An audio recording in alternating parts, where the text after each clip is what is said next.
makan elok lagi.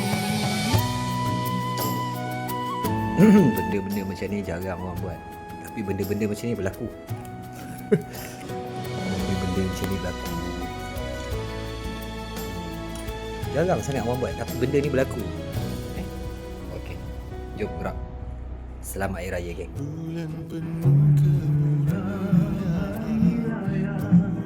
Berakhirnya puasa, bergema keberkatan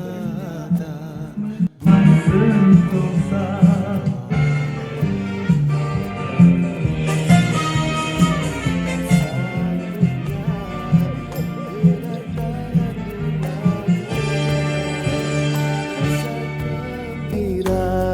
di hati, hilang sedih gundah gelisah.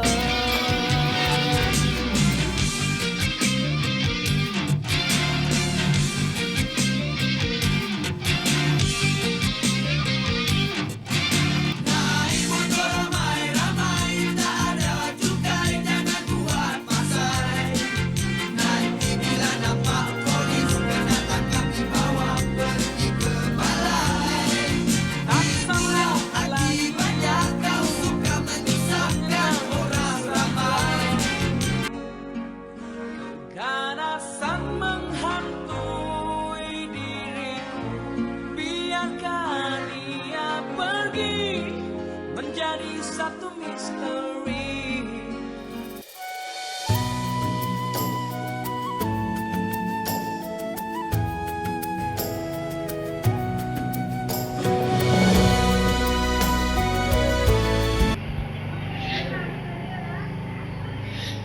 Bulan penuh kemuliaan, bulan Ramadan.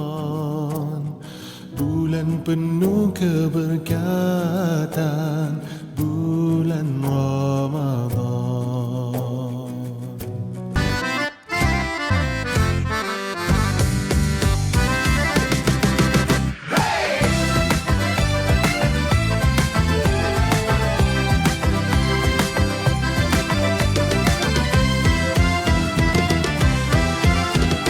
Tersenyum riang bila terdengarkan pengumuman.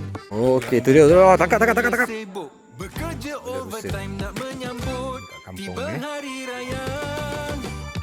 Langsir baru di pasar. Payau. Rumah nampak cantik, indah dan meriah. Di halaman dah Family dia tu. berkumpul budak-budak. Kawasan dia bermain. Siap nak bertempur bunyi mercon. Raya. Datang beraya. Mak dia tu. Walong, Angah. Bungsu tu. Aduh. Tunggu. Setahun. Moga panjang umur, murah rezeki, tahun depan jumpa lagi, tambah cantik, tambah seri.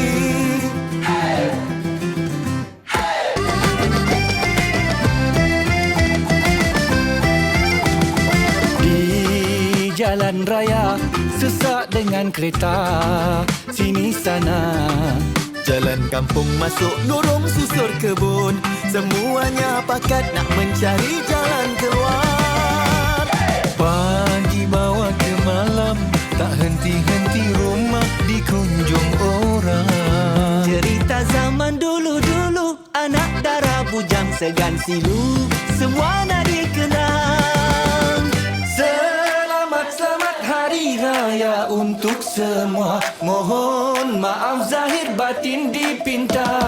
Lupakanlah sengketa yang lama, kita jalinkan kasih semua.